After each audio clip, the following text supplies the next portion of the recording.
Est-ce que tu arrives à calculer la durée de ton cycle? Dans cette vidéo, je vais te montrer comment calculer la durée de son cycle sur la base d'un exemple concret.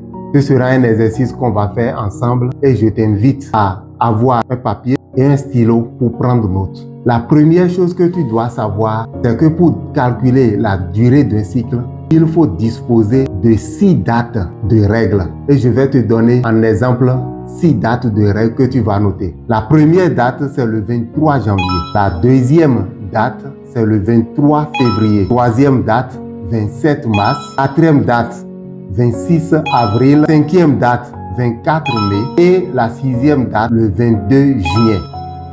À partir de ces dates, ces 6-là, pour avoir la durée des 6 cycles, il faut une dernière date qui sera le 25 juillet.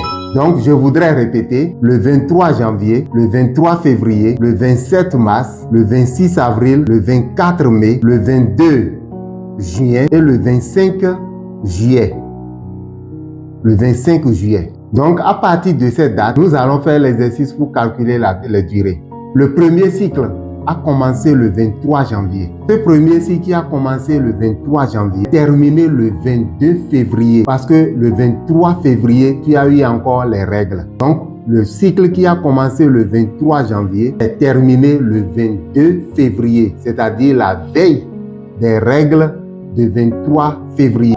Quand on va compter le nombre de jours, tu vas trouver 31 jours. C'est ça la durée du cycle de janvier. Nous venons en février. En février, les règles sont venues le 23 février. Et ces règles, ce cycle qui a commencé le 23 février est terminé alors le 26 mars, c'est-à-dire la veille des règles de 27 mars. Et quand on compte, on va trouver 32 jours. Je viens maintenant en avril. En avril, les règles sont venues le 26 avril. Ce cycle va finir le 23 mai parce que le 24 mai, les nouvelles règles sont venues. Donc, ce cycle va durer 28 jours. Quand nous arrivons en mai, les règles sont venues le 24 mai et ce cycle de mai va finir le 21 juin puisque le 22 juin, il y a eu de nouvelles règles. Ce cycle a duré 29 jours. Maintenant, en juin, les règles sont venues le 22 juin. Ce cycle va finir le 24 juillet puisque le 25 juillet, de nouvelles règles sont venues.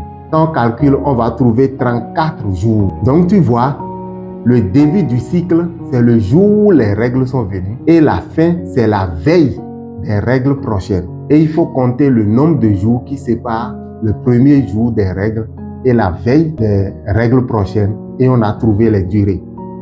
Tu constates que nous avons 31, 32, 30 jours, 28 jours, 29 jours et 34 jours. Donc ces jours sont variables et changent.